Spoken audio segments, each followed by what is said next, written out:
Hi guys, Assalamualaikum warahmatullahi wabarakatuh. We meet again in this week theory class. Okay, so today I would like to introduce you a new topic, which is system software. Okay, so now we are in a topic 5. Okay, this is the learning objective. You can read it yourself. Okay, so this introduction says that computers and computer application have become part of the fabric of everyday life. For example, they are great as long as they are working. So for example, right now we are in a PKP phase, so we need one application, also we need a computer to do our online class. Okay, that's mean about this point. Okay, next we give little thought to the process and program running behind the scene to keep them functioning effectively. For example, like operating system, OS, usually we know it as the OS. Okay, next utility program and device driver are the system software you learned about here. So OS, utility program and device driver is one example of the system software. So next.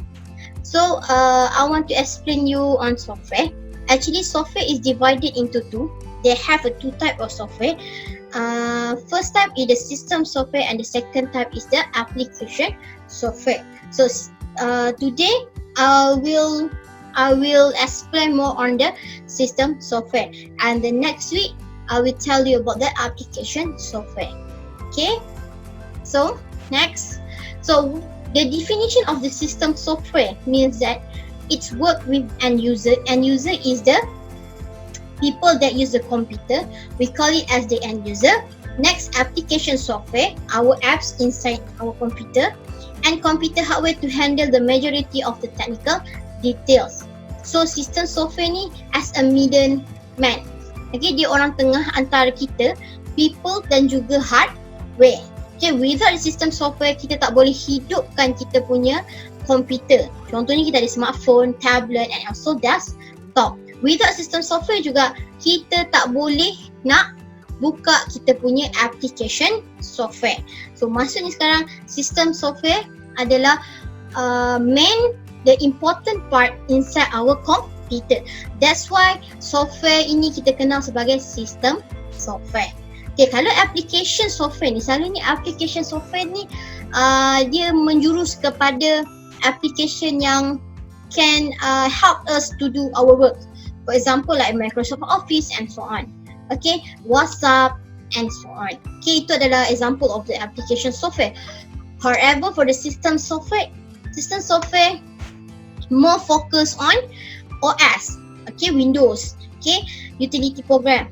Semua tu adalah kategori sistem software. Okay, ingat, sistem software ni adalah dia act as the middleman between people and also the hardware and also the application software. So, system software consists of 4 types of program. So, you should remember this one. So, first is the very important system software is the operating system. Next, we have the utility. Third, device driver, and the last one is language translator. So remember, this is the 4 types of program. Usually this is a very famous question inside our test. So next is the operating system. So operating system will known as the OS. It's a collection of programs that handle technical tasks. Actually, OS ni saya dah ceritakan masa kita belajar kelas lab Windows story. OS ni dia adalah orang penting dekat dalam kita punya komputer. Without OS, kita tak boleh pun buka another application. Kita tak boleh hidupkan kita punya komputer. So, apa function OS ni? So, dia ada the main function dia, 2 main function. First is managing computer resources such as memory, processing, storage, I/O device and so on. So next is providing user interface. For example, OS allow user to interact with application program and computer hardware through a user interface. What does it mean about the user interface? User interface is all the icon yang kita nampak yang bergerak ni. Okay, yang cursor saya gerakkan ini semua kita kenal dia sebagai user interface. Apa yang you tengok sekarang ni semuanya adalah user interface. interface. Dan selalunya kita kenal dia sebagai graphical user interface, GUI. Okay, maksud GUI ni adalah benda ikon-ikon yang kita nampak, dan selalunya ikon-ikon contohnya macam tong sampah. Okay, dia menggunakan ikon ni seolah-olah macam kita punya real life punya ikon. Contohnya tong sampah. So dia tunjukkan kita, oh itu tong sampah. Bila kita nampak je ikon tu, we know that is the tong sampah. Okay, so command line interface ni adalah, later I will show you what does it mean. Okay. Okay, this is the graphical user interface yang awak selalu nampak, yang ada Windows ni and semua menu ni, semua kita kenal dia sebagai graphical user interface, or nama pendek dia adalah GUI. Okay, so with graphical user interface, you interact with menu and visual image. Okay, so zaman dulu sebelum datangnya Windows 98, Windows 7, sebelumnya datangnya GUI ini, zaman dulu dia tak ada tau yang semuanya menu-menu ni tak ada. Zaman dulu dia direct to the CLI yang tadi ni command line interface. Command line interface ni dia macam masuk dekat dalam masuk dekat dalam page tu, dihitam dia. Okay, dan dimasukkan semua command-command yang ada. Later saya akan tunjuklah. Selalunya kita panggil command line interface ni sebagai command prompt. Okay, so ini contoh GUI kita. Okay, nampak tak kalau dia adalah file, dia tunjuk gambar file. Ini masuk graphical user interface. It takes the real shape from our real life into a computer icon. Okay, so this is the command line interface. Nama pendek ni kita kenal dia sebagai CLI. With a command line interface, a user use the keyboard to enter data instruction. Ini contoh dia. Ini contoh CLI di mana ini zaman dulu guna Okay, dan ini kita gelar dia sebagai command prompt. Tapi dekat kita punya komputer sekarang pun ada juga CLI. Selalunya CLI ni kita gunakan untuk buka sistem dalaman lah. Selalu yang menggunakan ini adalah network, orang kerja network. Sebab apa? Kalau orang hacker semua tu, dia based on dekat sini. Dia akan gunakan command prompt. Kalau you pandai belajar command prompt ni, you boleh masuk dekat your punya sistem. Okay, dia akan cerita apa yang awak guna. So you boleh bayangkan zaman dulu ini je ada. Dia tak ada GUI. Hitam dan juga hijau, boring kan. Tu dia. Ini contoh CLI. So ini adalah OS function. Remember, OS function means that first dia running application. Okay, ingat, OS function first main dia adalah running application. Apa maksud running application? OS load and run applications such as word processor and spreadsheet. Okay, so untuk jalankan application software, we need the OS function. Okay, most OS support multitasking. Multitasking ni macam saya cerita dululah. Kita boleh dalam satu masa yang sama, kita boleh main game, kita boleh buat words, kita berhenti sekejap words, kita main game. Itu contoh multitasking. The ability to switch between different applications stored in memory. Okay, sebab tu kita menggunakan quad-core coprocessor. Okay. For example, with multitasking, you could have a Word, Excel running at the same time and switch easily between the two applications. That's mean about the multitasking that OS support. Okay, next is the foreground. Apa maksud foreground ni guys? Foreground ni is the program that you are currently working on is described as running in a foreground. Foreground ni maksudnya yang tengah awak running sekarang. Macam saya tengah running Microsoft PowerPoint. Okay, benda yang awak tengah buka sekarang, macam saya tengah buka PowerPoint, ini saya gelar dia sebagai foreground. Okay, kalau background pula, the other program are running in the background. Maksudnya, kalau tadi awak buka Words dengan Excel. Okay, contoh tadi saya buka Words dengan PowerPoint. Now, foreground saya adalah PowerPoint sebab saya tengah buka ni sekarang. Yang saya tengah simpan tu adalah, kita kena, yang word saya simpan tu, kita kenal dia sebagai background. Okay, this one is the another function of OS. So apa OS ni buat? So under running application ni, dia buat start and shut down a computer, Dia juga provide user interface, manage program, manage memory. Manage memory tu yang macam tu lah, yang kita simpan, store semua OS buat. Coordinate task, apa maksud coordinate task? Okey, dalam satu masa yang sama. Okey, saya nak buat Word, saya nak buat Excel.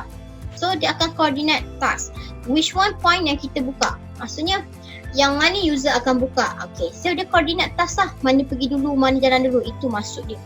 Next, configure device. Configure device ni adalah contoh you masuk USB kan. Kan nanti kan dia akan try. Okay, OS akan try cari instruction. Okay, itu kita kenali sebagai configure devices. Kalau sebelum ini punya komputer, awak kena ada device driver tau. Di mana kalau awak nak guna, contohnya awak nak guna your punya mouse. Ni zaman dulu desktop yang besar yang berat tu. Zaman dulu mouse. Mouse ni, setiap mouse dia akan bagi device driver yang sedikit kecil. Setiap kali awak nak guna dekat tempat lain, awak kena install dulu dia punya instruction. Itu zaman dulu. Okay, so zaman sekarang tak perlu lagi awak nak kena bawa device driver untuk ke mana-mana. Untuk awak install the instruction of the mouse. Tak perlu. Sekarang kita menggunakan USB. So USB ni dia punya instruction tu universal. So mana-mana komputer semua menggunakan instruction yang sama. Itu sebab kita kenal dia sebagai USB, universal. Okay, so kat mana dia simpan benda ni?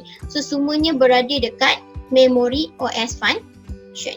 Okay, so nanti dia configure jadi device. So next dia establish an internet connection. Okay, untuk awak cari-cari tu, okay, contohnya awak klik internet and then you connect kan. Itu semua adalah kerja OS. OS yang akan establish an internet connection, bukan internet access. Internet access adalah syarikat yang bagi dekat awak. Okay, you kena hati-hati. OS function, they establish an internet connection, bukan access. Okay. Next, monitor performance, provide utility, automatically update. Okay, update yang selalu dia selalu akan bagi message kat kita, please update.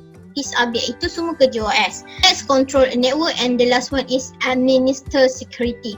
Administer security contohnya OS dia bagi kita Windows Defender. Itu salah satu OS function. Okay, next. Okay, ni contoh OS kita yang saya cerita tadi. Kita ada background dengan foreground. Foreground yang awak tengah buka, yang banyak tab-tab dekat bawah ni, kita kenal dia sebagai background application. Okay. So next, operating system OS features pula. So dia ada booting. Apa maksud booting ni? Booting ni means that starting or restarting the computer. So ingat, boot ni dia ada dua. Okay, dia ada warm boot dengan cool boot. Apa maksud warm? Warm ni maksud dia occurs when the computer is already on and you restart it without turning off the power. Contohnya, awak dah buka sekarang saya tengah buka. Bila saya tekan restart je, itu kita kenal sebagai warm boot. Okay, so boot ni untuk kita starting our computer tu sama maksudnya boot. Okay, kalau dia warm ni, suam-suam ni, ini adalah kita tak matikan pun kita punya komputer, tapi kita restart dia balik. Itu kita kenali sebagai warm boot. Apa maksud cool boot? Cool boot ni contohnya hari ni saya dah tutup, saya dah shut down saya punya komputer. Esoknya saya nak turn on. Okay, esoknya saya nak turn on. So maksudnya pada sejuk, dah sejuk semalaman, so esoknya saya nak hidupkan. Itu kita kenal sebagai cool boot. Okay, maksudnya booting ni ingat, starting or restarting the computer. Okay, turn on our computer system. Okay, ini OS features. Okay. So OS features yang lain, features in common with application software, icon. Ini semua features yang ada dekat dalam OS. Dia bagi dekat awak. Icon, pointer, windows. Okay, yang kita gelar ni, rectangular area for displaying information and running program tu. Yang kotak-kotak tu kita kenal sebagai windows, menus, tab. Tab tu yang di bawah-bawah tu lah. Okay, dalam box, hub, gesture control. Okay, selalunya gesture control ni adalah untuk telefon lah. Kebanyakannya untuk kita swipe, sliding ke, nak pitching ke kan. Next, dia bagi juga feature yang lain adalah file and folder. File are used to store data and program. Folder store related file. Awak kena ingat, Kadang-kadang soalan keluar differentiate between file and folder. File ni maksud dia yang satu tu. Contohnya saya simpan satu file of assignment 1, satu file saja. Tapi bila saya masuk file itu, ada 3 file saya masukkan dalam satu tempat. Itu kita kenal dia sebagai folder. Folder maksudnya store related file. Ingat, kalau satu file, kalau you simpan banyak-banyak dalam memori tu, dalam tu kita kenal dia sebagai folder. Contohnya folder CSC134. Jangan awak panggil dia file CSC134, no. Folder CSC134 contoh. Okay, next we have the 3 basic categories. Okay, categories of operating system. So, kita ada 3 basic categories. First is embedded operating system, RTOS. Nama panjang dia adalah real time operating system. Selalunya embedded operating system ni kita gunakan dekat smartphone, smartwatch dengan video game system. Ini kita kenal dia sebagai embedded operating system. Maksudnya kita embeddedkan OS ni ke dalam kita punya barang-barang harian kita, smartphone, smartwatch, video game system. And next, kalau next yang kedua punya kategoris adalah standalone operating system, dan selalunya kita kenal dia sebagai desktop operating system. Komputer yang besar tu lah. Okay, yang dia punya sistem unit kat luar. Okay, sistem unit kat luar dia ada monitor. Itu kita kenal dia sebagai standalone operating system. Next is network operating system. When we talk about network, it's all about the server. So kita ada Windows Server, Linux and Unix. Okay, so ingat 3 benda: embedded operating system, standalone operating system, network operating system. So saya nak tanya awak, laptop jatuh kategori mana? Kalau laptop jatuh dekat kategori yang ini. Okay, standalone operating system. Okay, dan embedded selalunya adalah benda-benda yang handheld, yang boleh pegang. Itu maksud dia. Okay, next. Saya kenalkan dulu dengan mobile OS. Mobile OS ni adalah salah satu embedded operating system. Less complicated and more specialized for wireless. Dia sesuai untuk telefon lah. Okay. Some of the base known are Android, iOS dengan Windows Phone. Kalau Android ni adalah biasalah telefon macam Oppo, macam Huawei, semua jatuh kategori Android. Kalau iOS punya OS ni, kita telefon yang kita pakai, handphone dia adalah Apple. Windows Phone pula, ini adalah contoh telefon Nokia. Okay, telefon Nokia menggunakan OS dia menggunakan Windows Phone. Okay. Okay, so next, operating system commonly used by individual. Iaitu kita lah yang menggunakan operating system ni. Desktop operating system ni, laptop ke, desktop ke. So selalunya kita akan gunakan Windows. Windows ni selalunya most widely used. Okay, sebab apa? Salah satu kenapa kita gunakan Windows, sebab laptop yang menggunakan Windows is more affordable. Dia sangat, boleh lah, kita mampu lah nak beli. Okay, tapi kalau kaya sikit, you boleh gunakan PC, Mac, okay, Apple. So Apple ni dia ada dia punya OS sendiri. Macam juga telefon Apple tadi. Telefon Apple, kalau telefon, kalau handphone, Apple dia menggunakan iOS. Tapi kalau dia punya desktop Apple, dia menggunakan Mac OS. So it's more powerful and easy to use. Selalunya orang yang menggunakan Mac OS ni, dia untuk buat editing sangat laju, lagi laju daripada Windows. Tapi harganya sangat mahal. Okay, next kita ada Unix and Linux. Dan selalunya Unix and Linux ni more operating system more on the server. Okay, network originally designed for web dan proprietary, free from the web. Ini dua benda lah, Unix and Linux. So awak tak perlu tahulah lebih untuk Unix dengan Linux, sebab memang awak tak pernah jumpa pun Unix dengan Linux. You dalam awak punya, orang kata punya level, selalunya you akan more interact with the Windows dengan Mac OS. Okay, so ini Windows 8 dan sekarang kita dah ada Windows 10. Okay, so Mac OS X run on Apple computer. Ingat, untuk Apple dia gunakan Mac OS. Jangan pula dalam soalan tu kata what is the operating system for the Mac computer. Okay, remember untuk Apple computers. So remember Apple computers use Mac OS. Okay, so two most recent version OS X Mavericks ni nama-nama dia macam Windows, kita ada Windows 10, Windows 8 kan. Tapi kalau Mac OS nama dia pelik sikit lah. OS X Mavericks improve power management. Dan next is OS X Use My new user interface. Ini contoh-contoh dia punya generation lah. Generation of Mac OS. Okay, ni contoh Unix and Linux. Unix operating system, server on the web, mainframe komputer, personal komputer pun boleh gunakan Unix. Okay, personal komputer pun boleh gunakan Unix, di mana personal komputer tu dia jadi server, dia juga boleh buat basic punya application. Itu contoh dia.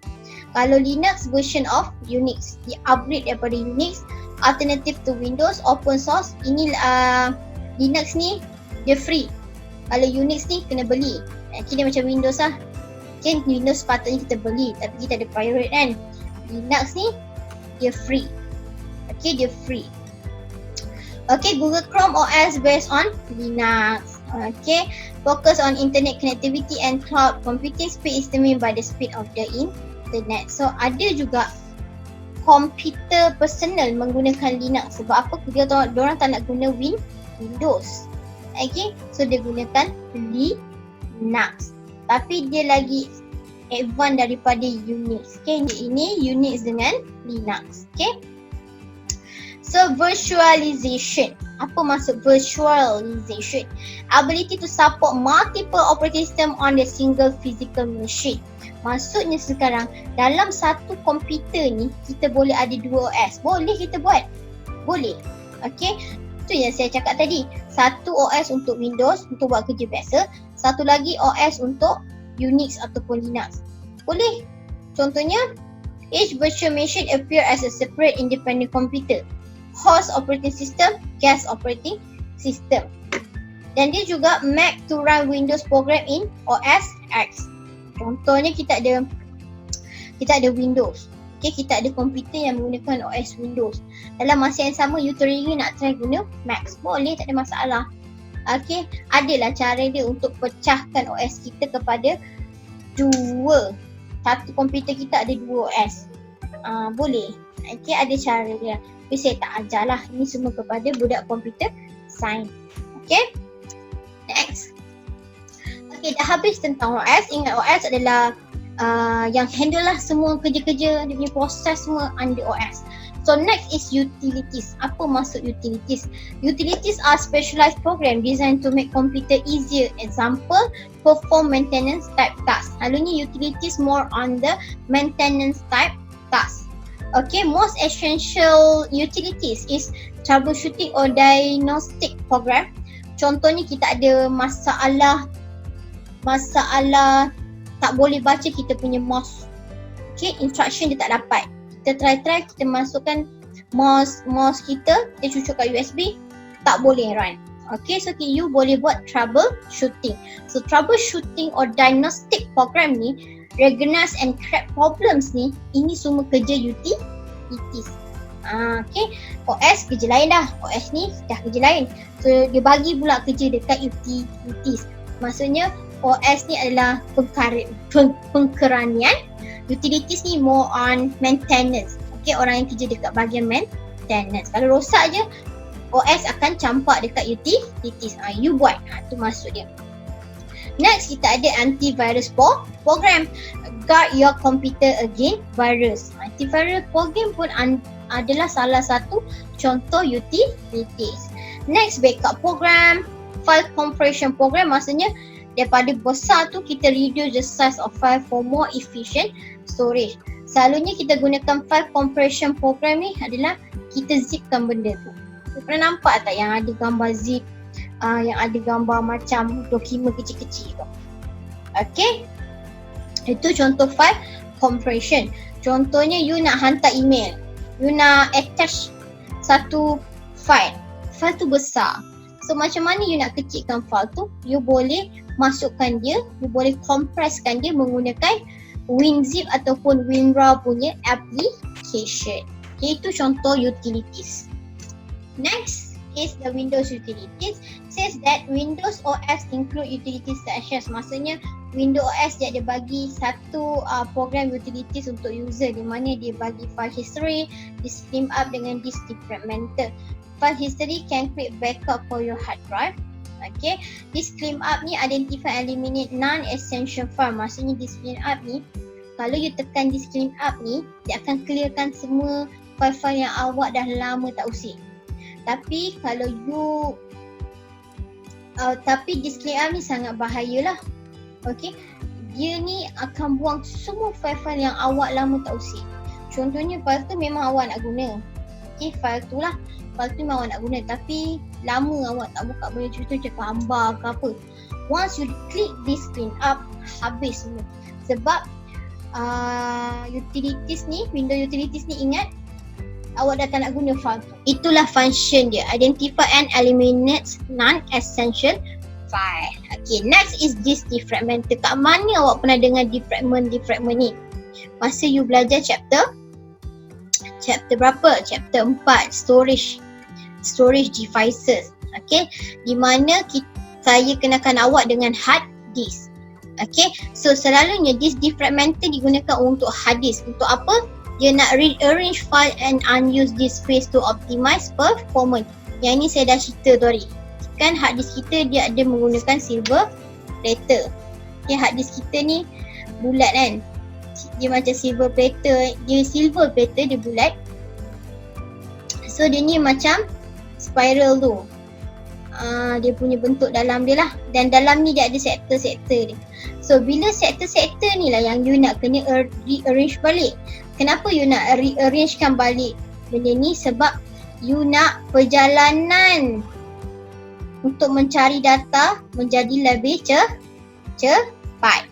Okay, sebab bila you dah ni kan sektor, bila once you dah buang benda ni, dia kosong. So dia kosong. So macam mana you nak rapatkan balik dia ni ke sini. So dengan cara disk defragmenter. Itu maksud dia. Ini semua under Windows utilities. Okay, file history utility program include with Windows 8 and Windows 10. Makes a copy of all file in the library's contact, favorite and desktop. Help prevent the effect of disk failure. Selalunya file history ni, okay, kalau you nak cari file history, you boleh pergi control panel and you cari system and security file history. Okay, ini adalah sebagai backup you lah. Kalau apa-apa jadi dekat disk failure awak boleh cari dekat yang punya file history. Jangan risau. Okay, jangan risau. Kalau disk rosak kan, dia sebenarnya ada backup file history awak. Tapi kalau you turn off, memang dia tak boleh backup apa yang berada dekat hard disk awak. Okay, so disk clean up yang saya cerita tadi lah. Disk clean up ni tugas dia akan buang semua file-file yang dah lama awak tak buka. Ni awak dah buka baru-baru tu, sebulan lebih tu, itu dia tak buang lah. Ni yang lama. Contohnya macam gambar, dah lama you tak buka kan file tu, folder gambar awak.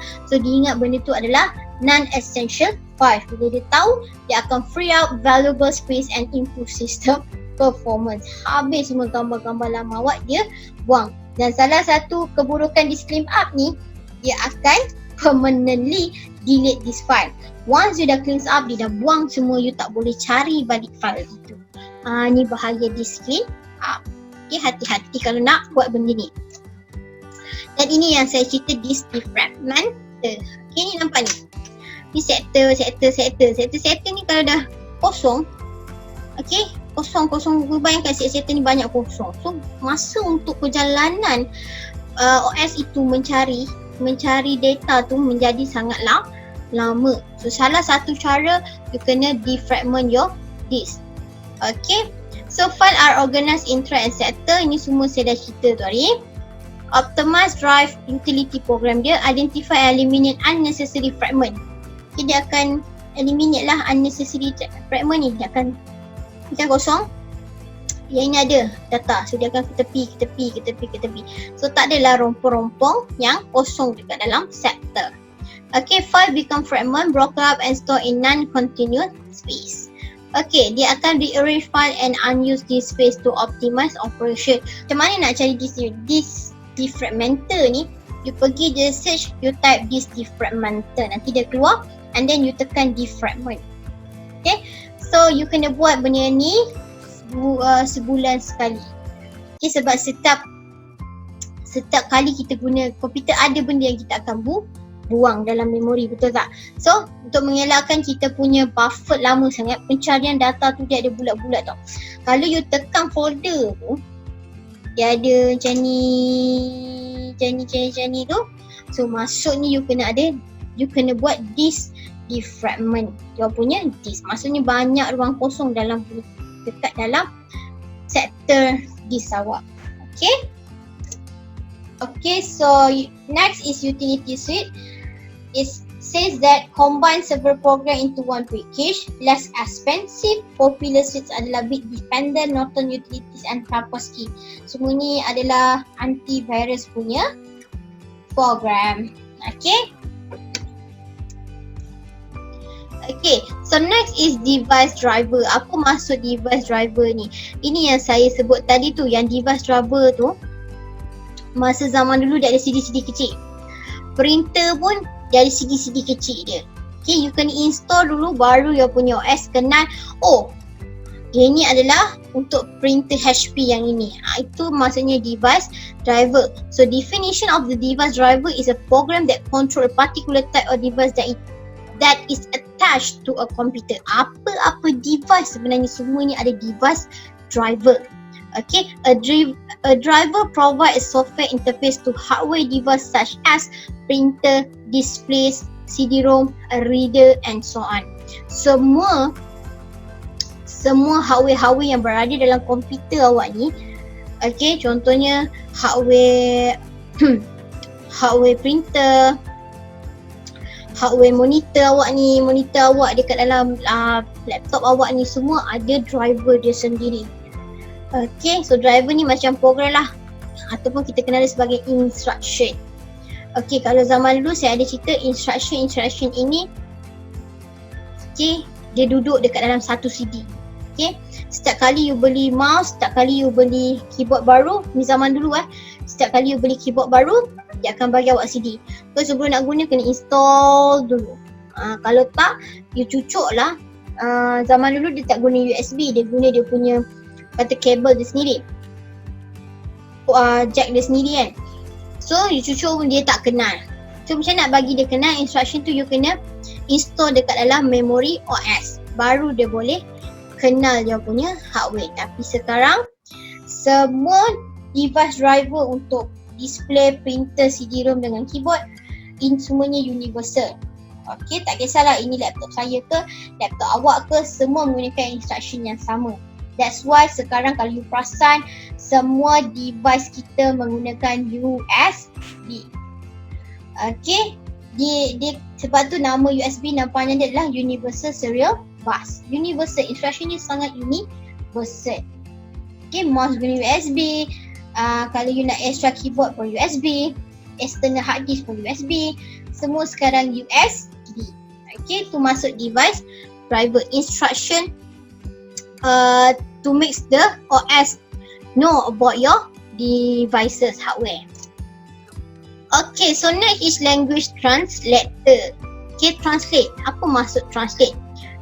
Maksud dia adalah computer are digital device. Yeah, we know that computer are digital device. Okay, all types of command, data, instruction required to be convert into machine code, which is combination of 0 and 1. So untuk nak convertkan kepada machine language, so setiap komputer, setiap OS awak semua ada language translator, di mana daripada cakap tadi, the instruction is given to the computer in language which is similar to English and easier to understand. Okay, the computer translate the instruction into the machine language with the help of language translator. Contohnya, awak buka words. Okay, so awak buka words and then you type saya suka Miss Nisa, contoh. Okay, you type kat situ saya suka Miss Nisa. So saya suka Miss Nisa tu, SUKA tu, itu semua adalah bahasa English. Betul tak? Bahasa English. Okay, semua A, B, C, D tu. Itu semua adalah bahasa manusia. Tapi komputer tak kenal A tu adalah A. So, komputer hanya tahu bahasa machine language dia. Machine language dia, saya pernah tunjukkan yang menggunakan bit-bit tu. Dia hanya tahu yang ini je, 0 dengan 1. Okay, tapi kalau you combinekan dia 001, 1001, ini dia tahu sebagai A. So kan awak masukkan, awak tekan SAYA.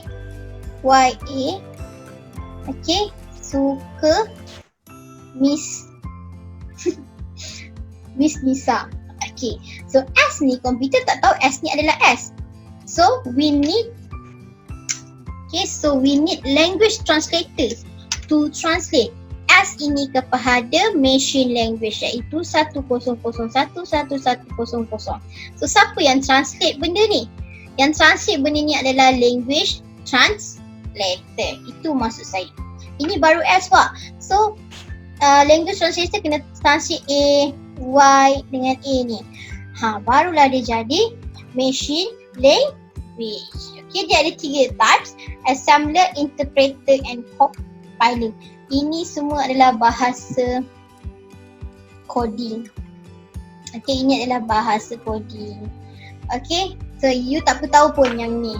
You hanya tahu dia ada 3 type je. 3 type of language translator: assembler, interpreter and compiler. Kan saya cerita lagi dalam pening kepala awak. Okay. Okay guys, so itu saja untuk minggu ini untuk topik 5. So don't forget to click your attended at future, and don't forget to do all tutorial that I have given you in the Google Classroom. So itu saja untuk minggu ni. Bye guys. Assalamualaikum.